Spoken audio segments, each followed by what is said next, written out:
Hello guys, welcome back to another video of being Aish. അപ്പോൾ ഇന്ന് നമ്മളൊരു ജേർണലിംഗ് വീഡിയോ ആണ് ചെയ്യാൻ പോകുന്നത്. അപ്പോൾ ഞാൻ വിചാരിച്ചു ഞാൻ ഈ ബുക്കിൽ ഇതുവരെ ചെയ്തിട്ടുള്ള ജേർണലിംഗ് നിങ്ങളെയും കൂടെ കാണിച്ചു തരാമെന്ന്. ഇതിൽ കൂടുതലും ഞാൻ എൻ്റെ ക്രിയേറ്റിവിറ്റിയിൽ ചെയ്തിട്ടുള്ളതാണ്, ബാക്കി പലതും പിൻട്രസ്റ്റിൽ നിന്ന് എടുത്തിട്ടുള്ളതും. ഈ ജേർണലിങ്ങിൽ പലതും എൻ്റെ ഫേവറേറ്റ് മൊമെൻറ്റ്സ് ആണ് ഞാൻ ഉൾക്കൊള്ളിക്കാൻ ശ്രമിച്ചിട്ടുള്ളത്.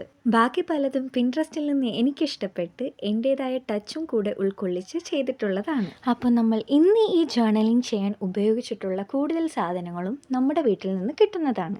ഇതിൽ മെയിനായിട്ട് നമുക്ക് കുറച്ച് ബ്രൗൺ പേപ്പർ മാത്രമാണ് വേണ്ടത്.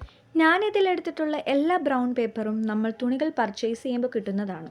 ഇനി ഈ പേപ്പേഴ്സ് എല്ലാം നമുക്ക് വേണ്ട മെഷർമെൻറ്റ്സിൽ കട്ട് ചെയ്തെടുത്ത് ഇതിൽ കാണിക്കുന്നത് പോലെ അതിൻ്റെ എഡ്ജസ് പേപ്പർ കട്ടർ കൊണ്ടോ അല്ലെങ്കിൽ കത്രിക കൊണ്ടോ ക്ലിയർ ചെയ്യുക.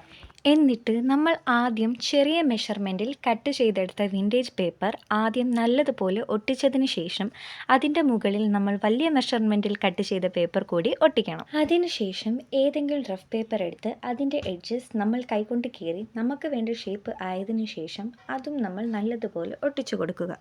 ഇനി ഇവിടെ വൈറ്റ് കളർ പേപ്പർ വേണമെന്നൊന്നും ഇല്ല. നിങ്ങളുടെ കയ്യിലുള്ള ഏത് ടൈപ്പ് പേപ്പർ വേണമെങ്കിലും നിങ്ങൾക്ക് ഇവിടെ യൂസ് ചെയ്യാവുന്നതാണ്. ഇത്രയും ചെയ്തതിന് ശേഷം നമുക്കൊരു പ്രിൻറ്റഡ് പേപ്പറാണ് വേണ്ടത്. പ്രിൻറ്റഡ് പേപ്പറില്ലെങ്കിൽ വിഷമിക്കേണ്ടടോ, നമുക്ക് ഉണ്ടാക്കാവുന്നതേ ഉള്ളൂ. ഒരു വൈറ്റ് പേപ്പറിൽ നമുക്ക് വേണ്ട ഡിസൈൻസ് സ്കെച്ച് കൊണ്ടോ കളർ പെൻസിൽ കൊണ്ടോ വരച്ചെടുക്കാവുന്നതേ ഉള്ളൂ. വീണ്ടും നമുക്ക് വേണ്ട മെഷർമെൻറ്റ്സിൽ അത് കട്ട് ചെയ്ത് ഇതേപോലെ ഒട്ടിച്ചു കൊടുക്കുക. ഞാൻ എന്നിട്ട് ഇതേപോലെ ഒരു ഫ്ലവറിൻ്റെ സ്റ്റിക്കർ ടോപ്പ് എഡ്ജിൽ ഒട്ടിച്ചു കൊടുക്കുന്നുണ്ട്. അതിനുശേഷം താഴെ എഡ്ജിൽ ഇതേപോലെ ലീവ്സ് വരച്ച് കൊടുക്കുന്നുണ്ട്. എന്നിട്ട് അത് നല്ലപോലെ ഒന്ന് ഡാർക്കൺ കൂടെ ചെയ്ത് കൊടുക്കുക. അതേപോലെ മുകളിൽ സ്റ്റിക്കർ ഒട്ടിച്ച് ഈ ഒരു ഫ്ലവറിൻ്റെ ഭാഗത്ത് നമ്മൾ ഈ ലീവ്സ് വരച്ച് ഒന്നും കൂടെ ഡാർക്കൺ ചെയ്ത് കൊടുക്കുക.